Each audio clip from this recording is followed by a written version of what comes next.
जीवन क्षणभंगुर है, जीवन का कोई भरोसा नहीं। इसलिए कहते हैं कि क्षणभंगुर जीवन की कलिका, कल प्रात को जान खिले ना खिले। मलयाचल की सुच शीतल मंद, ये सुगंध समीर मिले ना मिले। ये कलियुग कलिकाल कुठार यानी कुल्हाड़ी लेकर के खड़ा है कि कलिकाल कुठार लिए है खड़ा। तन नम्र सी चोट झिले ना झिले। इसलिए कहते हैं कि जप ले हरि नाम हरि रसना। क्यों? क्योंकि फिर अंत समय में ये हिले ना हिले। किसी साधक ने लिखा कि काहे माया में भुलाइल बाड़ा तोता हो। अरे खोता छोड़ के जाए के पड़ी। सगरी स्वार्थ खातिर निमन बाउर होता हो। ये खोता छोड़ के जाए के पड़ी। काहे माया में भुलाइल बाड़ा तोता हो। खोता छोड़ जाए के पड़ी। सगरी स्वार्थ खातिर निमन बाउर होता हो। कि सगरी स्वार्थ खातिर निमन बाउर होता हो। खोता छोड़ के जाए के पड़ी। काहे माया में भुलाइल बाड़ा तोता हो।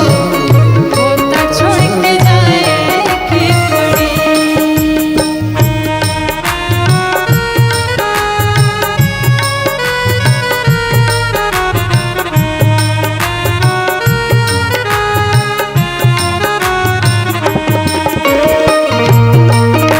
राघवेंद्र सरकार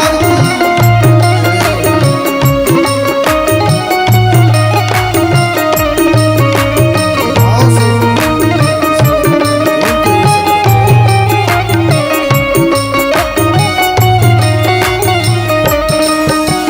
चाहे आप जितना भी धन कमा लीजिए, साधक कहता है लाख करोड़ धन तू कमैबा। लाख करोड़ धन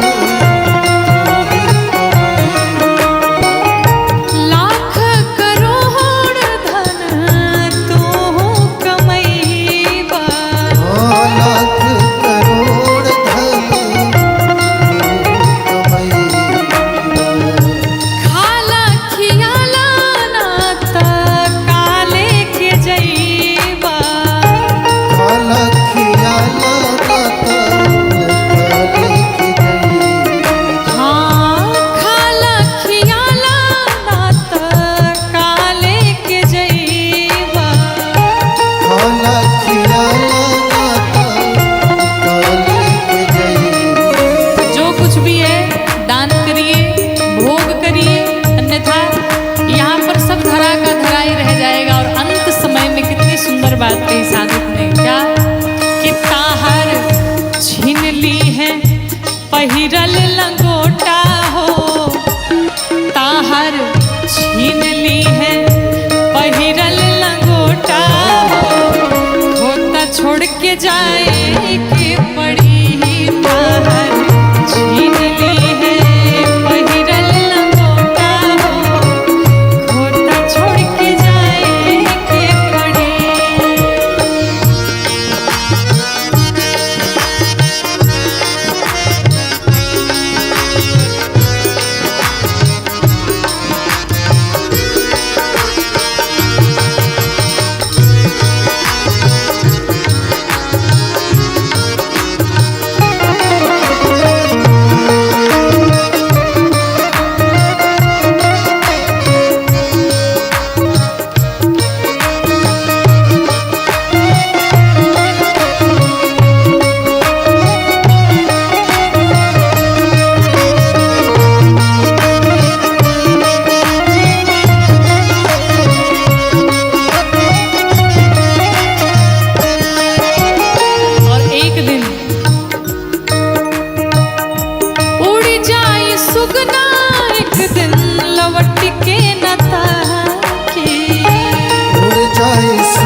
देख नहीं कहाँ बड़े और का देखी नाही कहाँ बाड़े काका और काकी।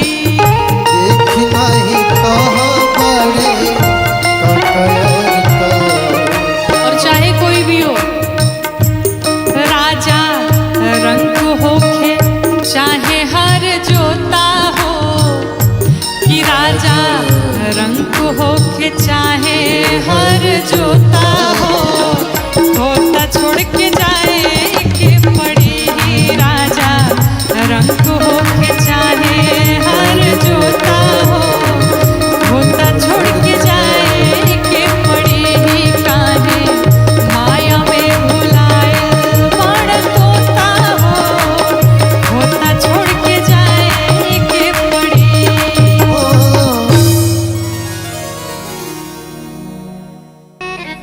जीवन की सच्चाई को बताता हुआ एक बहुत ही प्यारा निर्गुण आप सभी के मध्य में जरा ध्यान से सुनिए और एक एक शब्द पे गौर देने योग्य बातें हैं।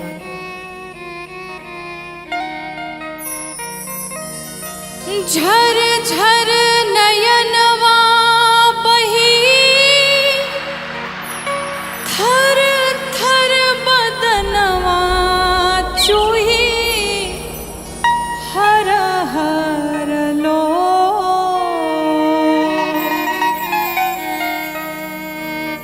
झर झर नयनवा बही,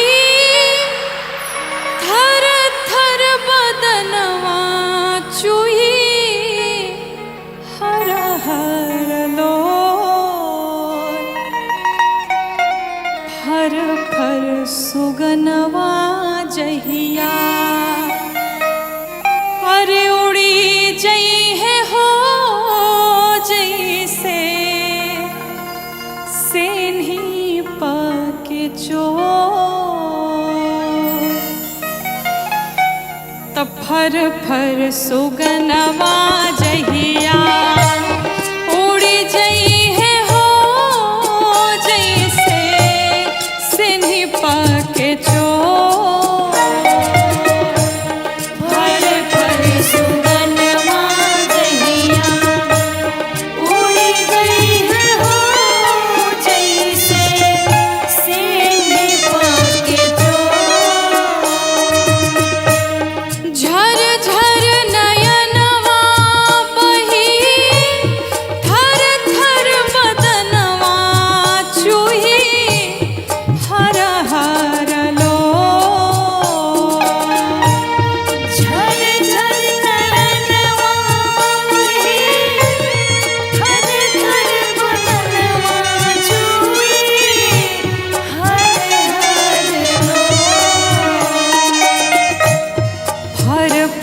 सुगनवा जहिया, उड़ी जई है हो जैसे सेन्ही पाके चोर।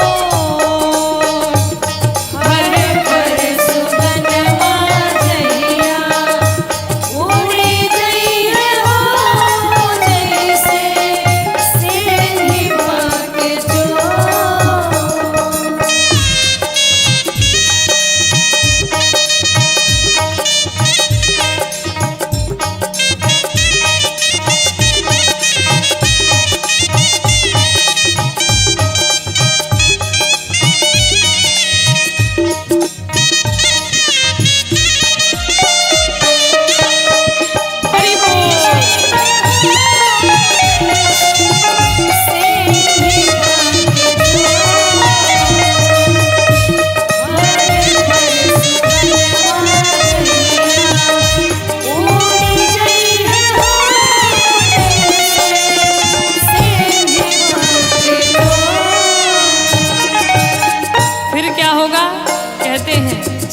पश्चात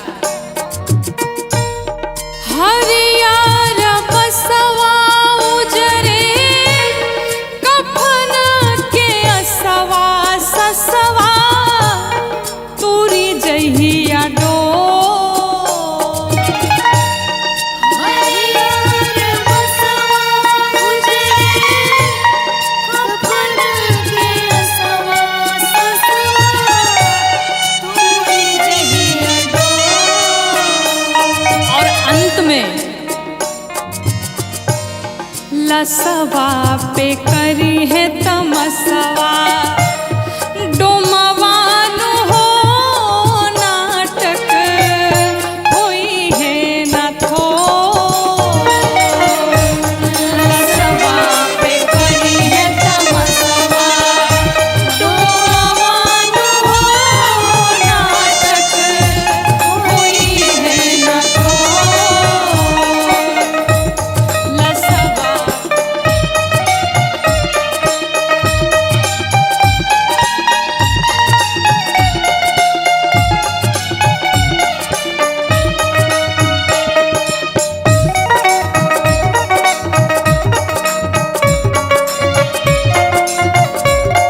में जो जीवन भर हमने करोड़ों की संपत्ति कमाई हुई है, वो एक फूटी कौड़ी भी किसी के साथ जाने वाली नहीं है। साधक कहता है, रुपया के बोरवाए गो फूटा हो कटोरवा संगे जाई न तो। रुपया के बोरवाए गो फूटा हो कटोरवा संगे जाई है न तो। रुपया के बोरवाए गो फूटा हो कटोरवा संगे जाई न तो।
एही से शिकारी हरारी भज हो कौआ मारी न ठोर। एही से शिकारी हरारी भज हो कौआ मारी न ठोर। एही से शिकारी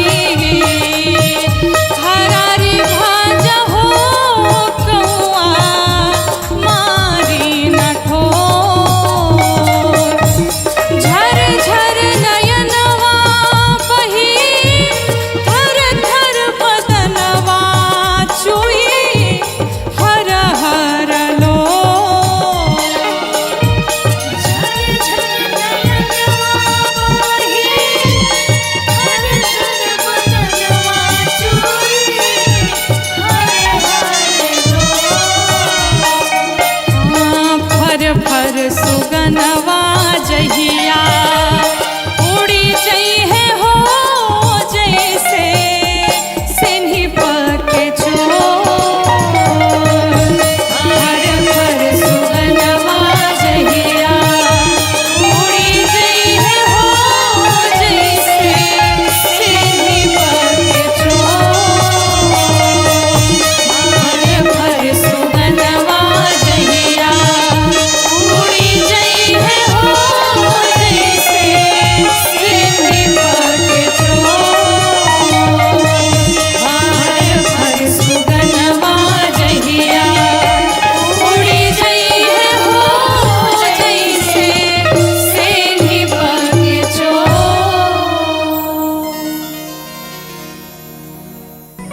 कहते इस जीवन का कोई भरोसा नहीं।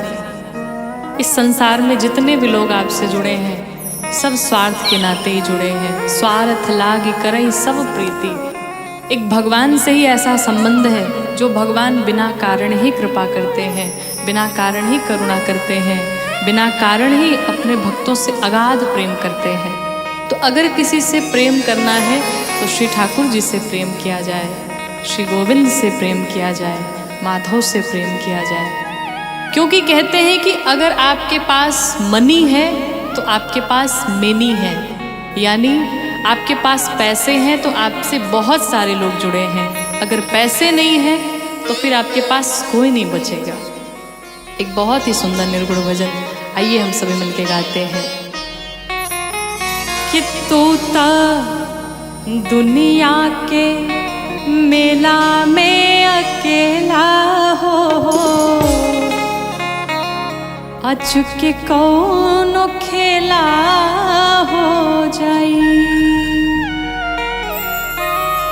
कि तोता दुनिया के मेला में अकेला हो अचके कौनो खेला हो जाई तोता दुनिया के मेला में अकेला हो अचके कौनो खेला हो जाई मिली कबो ना करैली बोके केला हो कि मिली कबो ना करैली बोके केला हो अचके कौनो खेला हो जाई तोता दुनिया के मेला में अकेला हो अचके कौनो खेला हो जाई तोता दुनिया के मेला में अकेला हो अचके कौनो खेला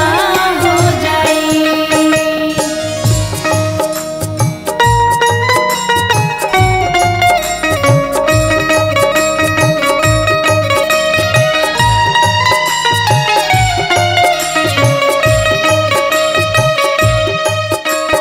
दुनिया के मेला में अकेला हो अचके कौनो खेला हो जाई तोता दुनिया के मेला में अकेला हो अचके कौनो खेला हो जाई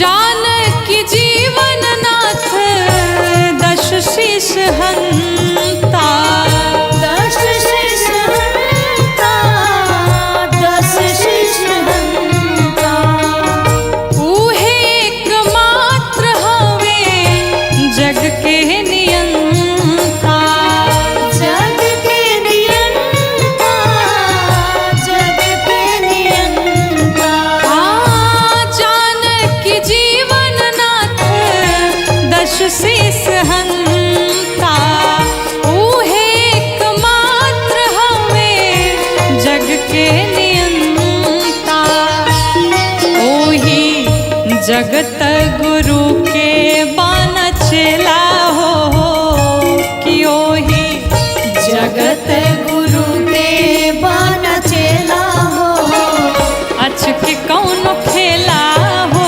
जाई ओही जगत गुरु के बान चेला हो अचके कौनो खेला हो जाई तोता दुनिया के मेला में अकेला हो अचके कौनो खेला हो जाई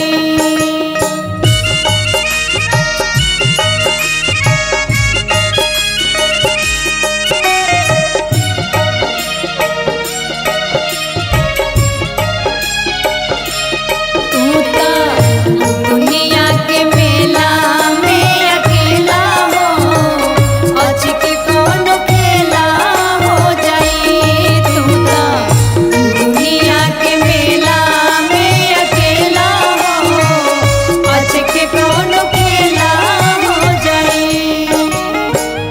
घेरले बा बेटा बेटी भाई में हरारू भाई में हरारू भाई में हरारू माया में बजारू धरैला तू बेचारू धरैला बेचारू धरैला बेचारू घेरले बा बेटा बेटी भाई में हरारू माया में बजारू धरैला तू बेचारू कि यही जा केहू नाही केहू के हो खेला हो कि यही जा केहू नाही केहू के हो खेला हो अचके कौनो खेला हो जाई कांदा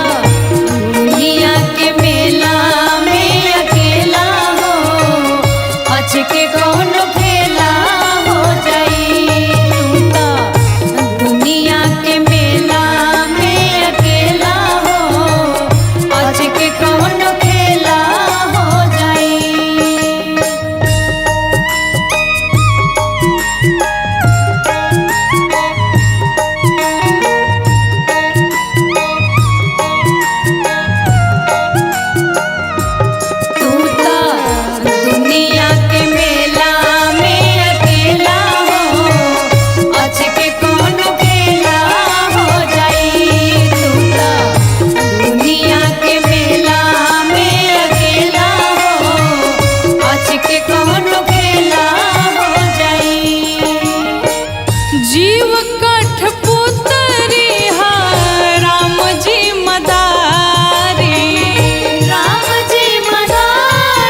गौरी इष्ट अनुपमा अलबेला हो कि गौरी इष्ट अनुपमा अलबेला हो अच के कौन खेला हो जाई तू ता दुनिया के मेला में अकेला हो अच के कौन खेला हो जाई कि मिली कबो ना करैली बोके केला हो कि मिली कबो ना करैली बोके केला हो अच के कौन खेला हो जाई तू ता दुनिया के मेला में अकेला हो अच के कौन खेला हो जाई तू ता दुनिया के मेला में अकेला हो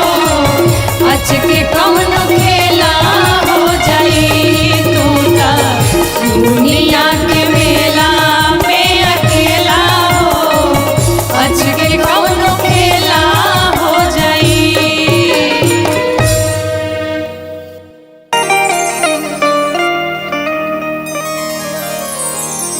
सब कुछ छूटी हो सब कुछ छूटी कितनो तू खैबा जड़ी बूटी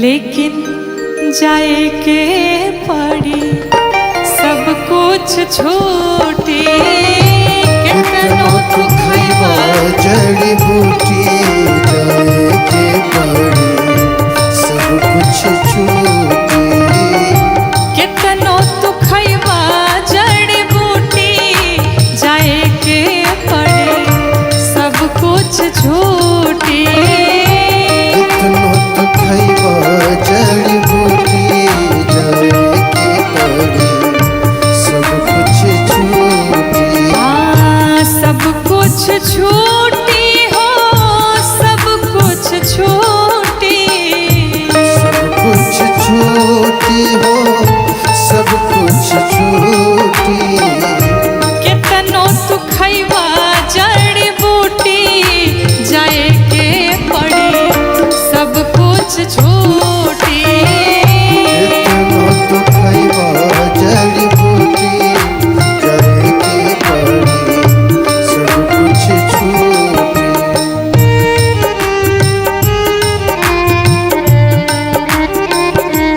हरि बोल।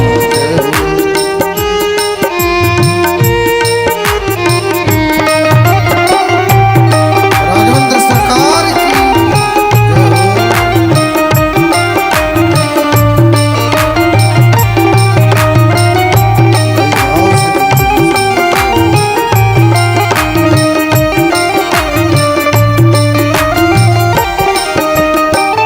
बिल्डिंग आलीशान संग मरमर के मकान हो आलिशान संग मरमर के मकान हो सारा मृत्यु लोक के साधन समान हो सारा मृत्यु लोक के साधन समान हो बिल्डिंग आलीशान संग मरमर के मकान हो आलिशान संग मरमर के मकान हो सारा मृत्यु लोक के साधन समान हो सारा मृत्यु लोक के साधन समान हो जाई नाही साथे कौड़ी फूटी जाए के पड़ी सब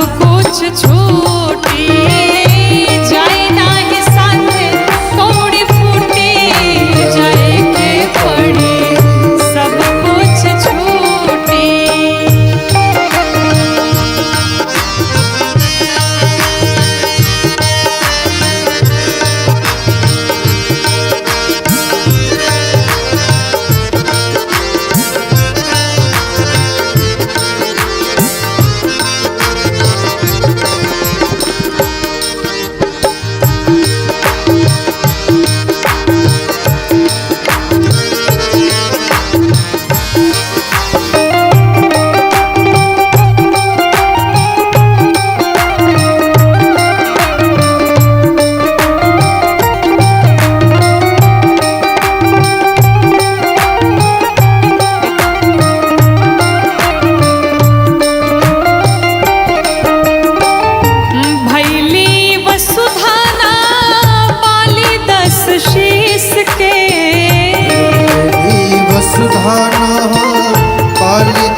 बस शीश के।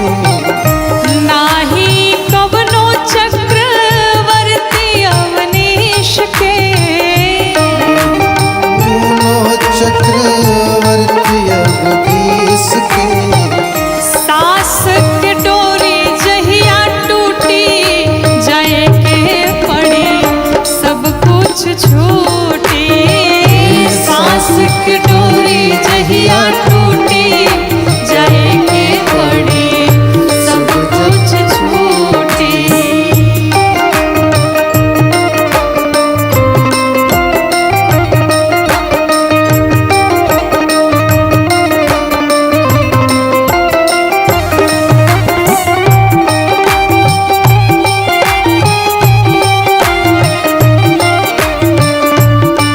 राघवेंद्र सरकार की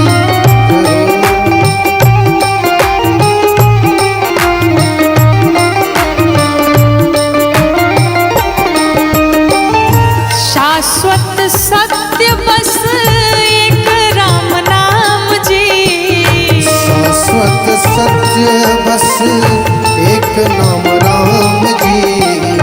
गौरी शिकारी के बस यही से बकाम जी। गौरी शिकारी के बस यही सेवा काम जी। शाश्वत सत्य बस एक राम नाम जी। शाश्वत सत्य बस एक राम नाम जी। गौरी शिकारी के बस यही से बकाम जी। गौरी शिकारी के बस यही सेवा नाम जी। राम धन के केहू नाही लूटी जाए के पड़ी सब कुछ छूटी। राम धन के केहू नाही लूटी जाए के पड़ी सब कुछ छूटी। कितनो तू खइबा जड़ी बूटी जाए के पड़ी सब कुछ छूटी। कितनो तू खइबा जड़ी बूटी जाए के पड़ी सब कुछ छूटी।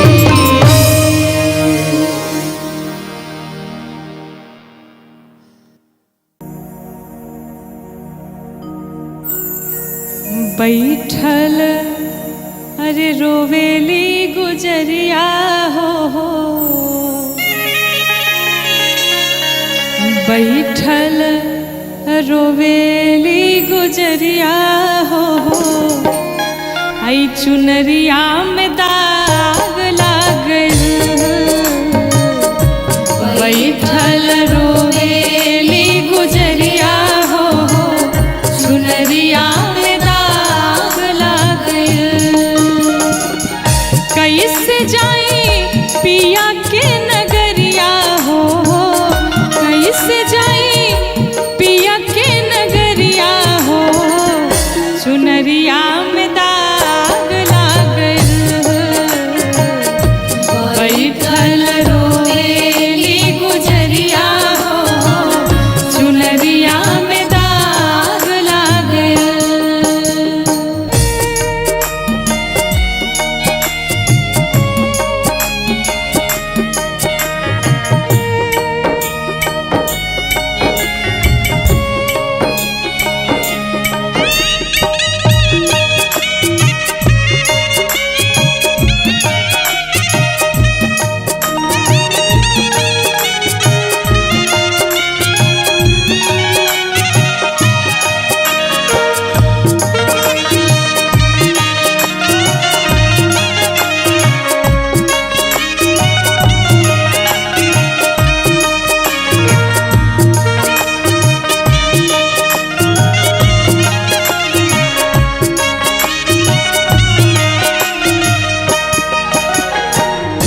जब जीव को ये भान होता है, पूरा जीवन जब बीत जाता है और जाने का जब समय आता है, तो व्यक्ति को पता चलता है हमने अपने जीवन में कुछ नहीं कमाया। लेकिन अब पछताने का फायदा क्या है? साधक कहता है, आइल भगवाना के हमरो संदेशवा, आइल भगवाना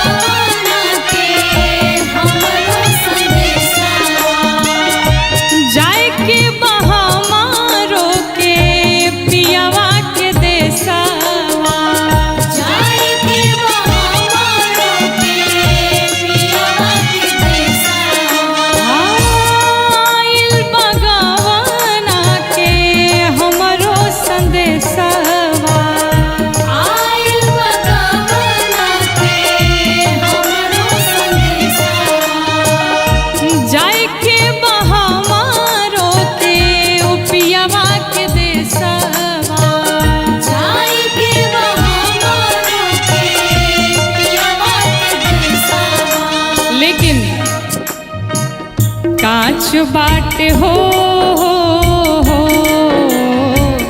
कांच बाटे हमरो मिरिया हो, चुनरिया में दाग लागल। कांच बाटे हमारो मिरिया हो, चुनरिया में दाग लग गइल।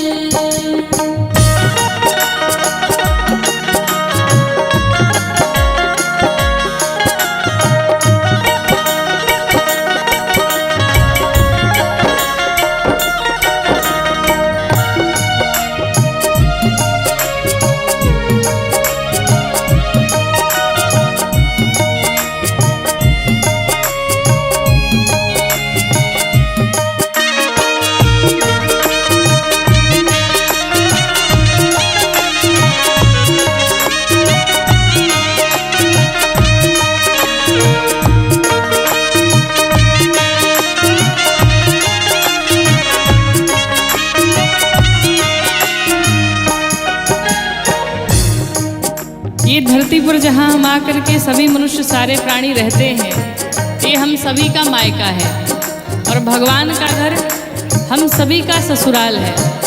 आप एक बार विचार करिए, कोई भी कन्या अपने मायके में जब आती है तो कितने दिनों तक मायके में रह सकती है?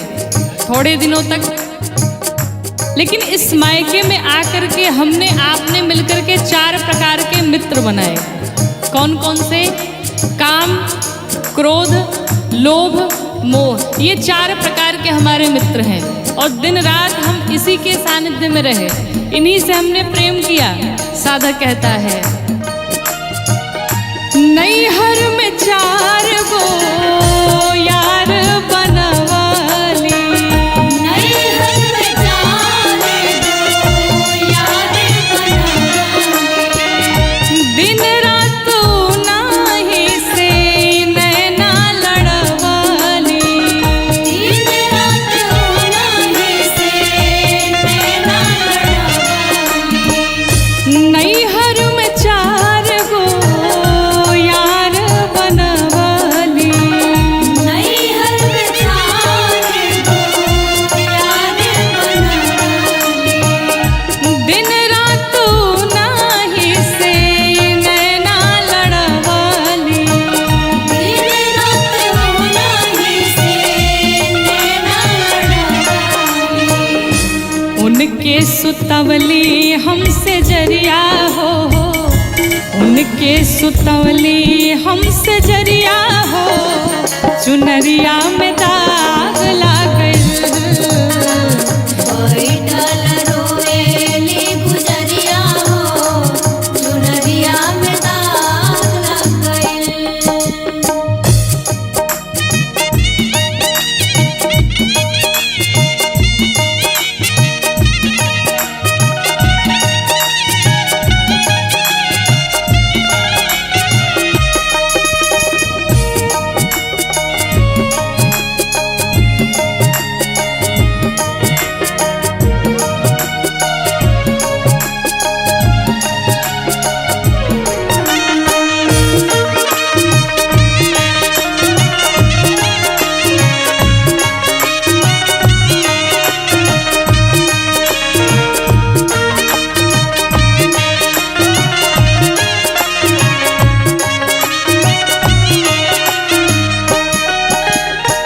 जब जीव माँ के गर्भ में होता है और उसे बाहर निकलने का जब समय होता है, जितना दुख जीव को माँ के गर्भ में होता है, संसार में उतना दुख कभी नहीं मिलता है। कहा गया, गर्भवासम समम दुखम न भूतो न भविष्यति। इतना कष्ट मिलता है और वो छोटा सा बालक तड़फड़ाता रहता है माँ के गर्भ में। भगवान से विनती करता है, प्रभु एक बार बाहर कर दीजिए इस गर्भ से, संसार में जाऊंगा, पुण्य करूंगा, भजन कीर्तन करूंगा और ऐसे सुंदर कार्य करूंगा कि दोबारा इस गर्भ में मुझे आना न पड़े। मैं वचन देता हूँ। भगवान से ये वादा करता है, लेकिन जीव जैसे ही गर्भ से बाहर आता है, भगवान की सारी बातें भूल जाता है और संसार के विषयों में लिपट जाता है। साधक कहता है, साच बात पिया वाके हम भूल गईली, साच बात पिया वाके